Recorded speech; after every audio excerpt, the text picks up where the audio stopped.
नमस्कार जोहार, स्वागत है आपका डिजिटल झारखंडी समाचार में। झारखंड में अब बिहार की तरह जातिगत जनगणना होगी। सीएम चंपई सोरेन ने दे दी है मंजूरी और कार्मिक विभाग कराएगा जातीय सर्वेक्षण। राज्य में बनेगी जनजातीय भाषा एवं साहित्य अकेडमी। और झारखंड कैबिनेट में चंपई सोरेन ने 33 प्रस्तावों को दे दी है स्वीकृति। वहीं विधानसभा चुनाव में दिख सकता है जयराम फैक्टर। झारखंड में 55 सीटों पर चुनाव लड़ने का ऐलान। जेबीकेएसएस कुर्मी वोट पर कर सकते हैं सेंधमारी। और झारखंड में लगातार 4 दिनों तक बारिश को लेकर के अलर्ट। 8 जिलों के लोग रहे सावधान। झारखंड में तेज हवाओं के साथ वर्षा और वज्रपात को लेकर के भी अलर्ट। वहीं झारखंड में स्कूल टाइमिंग को लेकर के भी आदेश जारी कर दिया गया है। अब 11:30 बजे तक ही चलेगी कक्षा। और चंपई सोरेन ने कर दिया है बड़ा ऐलान, झारखंड को बनाएंगे नशा मुक्त। जागरूकता रथ को हरी झंडी दिखाकर बोले सीएम चंपई सोरेन। तो अब तक की तमाम बड़ी खबरों पर बात करेंगे, पर उससे पहले आपसे छोटी सी अनुरोध है कि कृपया वीडियो को एक प्यारा सा लाइक अवश्य कर दीजिएगा, क्योंकि आपका एक लाइक करना ही हमारे मेहनत का फल होता है। तो शुरुआत करते हैं आज की पहली और बड़ी खबर से।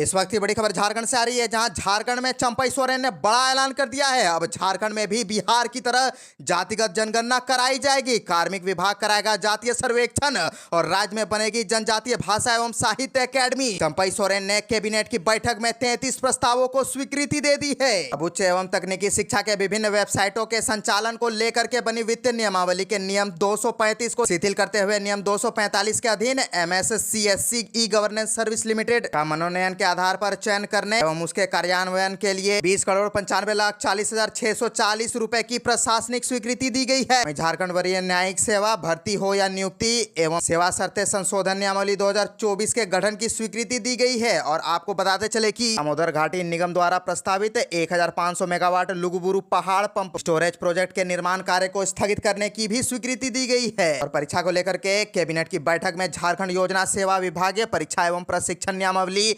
2023 की स्वीकृति दे दी गई है। पूर्व शिक्षा मंत्री जगन्नाथ महतो के इलाज पर खर्च हुए 45,29,312 रुपए के भुगतान की स्वीकृति दी गई। वहीं झारखंड राज्य स्वास्थ्य बीमा योजना के संचालन के लिए झारखंड स्टेट आरोग्य सोसाइटी के पद सृजन की स्वीकृति दी गई।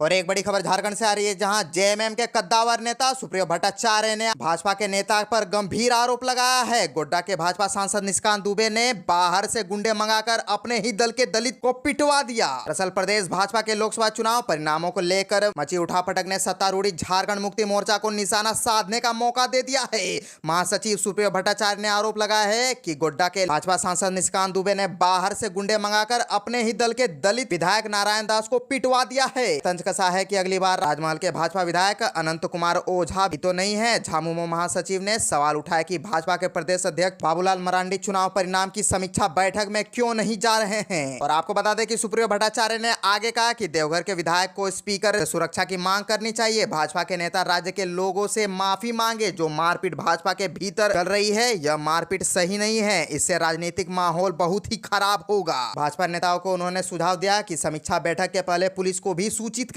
उन्होंने नाराज विधायक को झामुमो में शामिल होने का भी सुझाव दिया। झामुमो महासचिव ने कहा कि पूरे घटनाक्रम से भाजपा का चरित्र और चेहरा पता चल गया है। राज्य में भाजपा में जो चल रहा है उसका सीधा असर केंद्रीय नेतृत्व के निर्णय पर भी दिखा। असम के मुख्यमंत्री को यहां चुनाव प्रभारी बनाया गया है। उनकी भी भाषा ऐसी ही है। झारखंड में जानलेवा गर्मी के बाद अब झारखंड के लोगों को सुहाना मौसम देखने को मिलेगा। झारखंड में लगातार 4 दिन बारिश को लेकर के अलर्ट जारी की गई है। वहीं 8 जिलों में सावधान रहने को भी कहा गया है। दरअसल मौसम विभाग के मुताबिक आज झारखंड के कुछ जगहों पर गरज और तेज हवाओं के साथ वज्रपात हो सकता है। इस दौरान वर्षा भी होगी। वहीं हवा की रफ्तार 40 से 50 किलोमीटर प्रति घंटे की हो सकती है। वहीं राज्य के उत्तर पूर्वी एवं दक्षिण पूर्वी भागों में कहीं कहीं भारी बारिश होने की संभावना है। राजधानी रांची में भी आज बादल छाए रहेंगे। 1-2 बार हल्के से मध्यम दर्जे की वर्षा होने की संभावना है। और अधिकतम तापमान 36 डिग्री सेंटीग्रेड और न्यूनतम तापमान 25 डिग्री सेल्सियस रहने की उम्मीद है। और आपको बता दें कि पलामू, गढ़वा, लातेहार और चतरा जिले में लू को लेकर के हेडवेव की स्थिति देखने को मिल सकती है। इन जिलों के लिए मौसम विभाग ने वर्षा वज्रपात का येलो अलर्ट जारी किया है। यहाँ 30 से 40 किलोमीटर की रफ्तार से हवाएं चल सकती है। कुछ जगहों पर वज्रपात भी हो सकता है। इसके बाद 23 जून तक झारखंड में तेज हवाओं के साथ बारिश होती रहेगी। कल उत्तर पूर्वी भागों में तो 23 जून को उत्तर पूर्वी, दक्षिण पश्चिमी और उसके सटे इलाकों में भारी वर्षा होने की संभावना है। आपको बताते चले कि मौसम केंद्र के वैज्ञानिक ने बताया कि झारखंड में अगले 2 दिन के दौरान अधिकतम तापमान में धीरे धीरे गिरावट आएगी। उच्चतम पारा 2 से 3 डिग्री सेल्सियस तक घटेगा।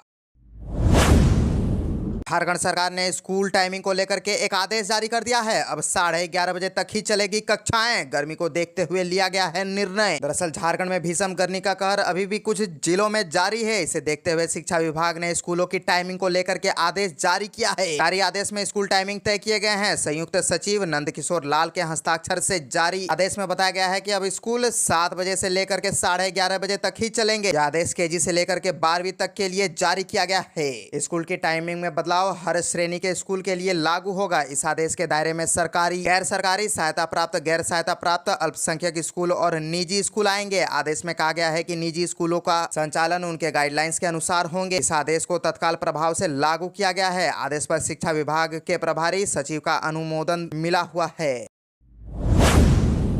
झारखंड को नशा मुक्त बनाने के लिए सीएम चंपई सोरेन ने जागरूकता रथ को हरी झंडी दिखा दिया है। दरअसल नशा मुक्त झारखंड बनाने के लिए झारखंड मंत्रालय में कार्यक्रम का आयोजन किया गया। इस दौरान झारखंड के सीएम चंपई सोरेन ने जागरूकता रथ को हरी झंडी दिखाकर रवाना किया। उन्होंने कहा कि सभी के सहयोग से झारखंड को नशा मुक्त बनाना है। इसके लिए शक्ति भी बरती जाएगी। नशे के कारोबारियों के खिलाफ कड़ी कार्रवाई की जाएगी। हम सभी को न सिर्फ नशे पर नकेल कसने के लिए खुद जागरूक होना है, बल्कि दूसरों को भी जागरूक करना है। इस संकल्प से ही हम झारखंड को नशा मुक्त बना सकते हैं। झारखंड के सीएम चंपई सोरेन ने कहा कि झारखंड को नशा मुक्त प्रदेश बनाना है। इसमें हर किसी को अपनी सहभागिता निभानी होगी। सभी के प्रयासों से ही मादक और नशीले पदार्थों पर रोकथाम संभव है। इस अवसर पर सभी ने नशा मुक्त झारखंड अभियान के तहत एकजुट होकर स्वयं, परिवार और समाज को नशा से दूर रखने की शपथ ली। मुख्यमंत्री चंपई सोरेन ने कहा कि नशे पर नियंत्रण की दिशा में जागरूकता रथ को रवाना किया जाना एक महत्वपूर्ण पहल है।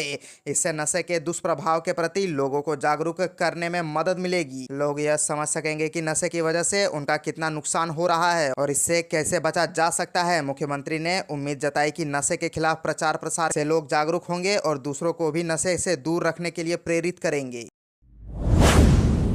झारखंड के ग्रामीण विकास सचिव ने अफसरों को दे दिए हैं निर्देश। अब मनरेगा की योजनाएं समय पर पूरी हो सकेगी। दरअसल झारखंड के ग्रामीण विकास सचिव के श्रीनिवासन ने कहा कि मनरेगा में कोई योजना नहीं, बल्कि यह ग्रामीणों के लिए रोजगार का सृजन का सशक्त माध्यम है। कल्याणकारी योजनाओं को धरातल पर उतारना ही हमारी प्राथमिकता होनी चाहिए। उन्होंने सभी उप विकास आयुक्तों को यह सुनिश्चित करने का निर्देश दिया कि मनरेगा से जुड़े योजनाओं की पूरी तरह से निगरानी की जाए ताकि वह धरातल पर दिखाई दे। इसके लिए विशेष ख्याल रखने की योजनाएं तय समय सीमा में पूरी हो। वे ग्रामीण विकास विभाग सभागार में ग्रामीण विकास विभाग द्वारा संचालित योजनाओं की वीडियो कॉन्फ्रेंसिंग के माध्यम से समीक्षा कर रहे थे। और आपको बताते चले कि ग्रामीण विकास सचिव को समीक्षा के दौरान जानकारी दी गई कि अबू आवास योजना के तहत पहले चरण में स्वीकृत 2 लाख आवास निर्माण को लेकर पहली किस्त की राशि जारी कर दी गई है। उन्होंने आवास निर्माण कार्य की प्रगति की जानकारी ली और इसमें तेजी लाने का निर्देश भी दिया। उन्होंने कहा कि लाभुकों की चयन प्रक्रिया में पूरी पारदर्शिता बरती जाए। जिन्हें अबू आवास आवंटित हो चुका है और उनके पहला चरण का कार्य संतोषजनक है तो उन्हें दूसरी किस्त भी राशि जारी करे।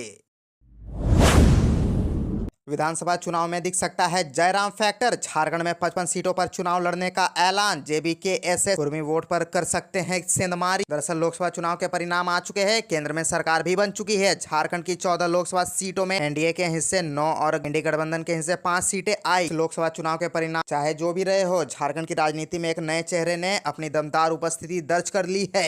यह चेहरा जयराम महतो का है। जयराम झारखंड भाषा संघर्ष समिति नाम की पार्टी का प्रमुख है। इन्हें आगामी विधानसभा में एक फैक्टर के रूप में देखा जा रहा है। जानकारी अभी मानते हैं कि इस विधानसभा चुनाव में जयराम एनडीए और इंडी गठबंधन दोनों के लिए खतरे की घंटी बनेंगे। जयराम महतो ने इस बात की भी घोषणा कर दी है कि झारखंड भाषा संघर्ष समिति राज्य के 55 विधानसभा सीटों पर चुनाव लड़ेगी। कुख्यात गैंगस्टर अमन साहू के खिलाफ एनआईए की कार्रवाई। कई ठिकानों पर भी छापेमारी। झारखंड के कुख्यात गैंगस्टर अमन साहू के खिलाफ एनआईए ने एक बार फिर से दबिश दी है। जेल में बंद गैंगस्टर बुड़मू और ठाकुरगांव स्थित ठिकानों पर छापेमारी की गई है। अमन साहू से जुड़े कई मामलों की जांच एनआईए के द्वारा की जा रही है। इन्हीं मामलों में एनआईए ने अमन के रांची स्थित घर पर छापेमारी की है। हालांकि छापेमारी में अब तक क्या क्या बरामद हुआ है इसकी जानकारी हासिल नहीं हो पाई है। आपको बताते चले कि एनआईए की टीम ने अचानक अमन साहू और उसके रिश्तेदारों के यहाँ कर दी। छापेमारी में कई डिजिटल उपकरण के साथ साथ अमन साहू की कई संपत्तियों की जानकारी हासिल हुई है। एनआईए सूत्रों से मिली जानकारी के अनुसार अमन साहू के यहाँ टेरर फंडिंग मामले को लेकर छापेमारी की गई है।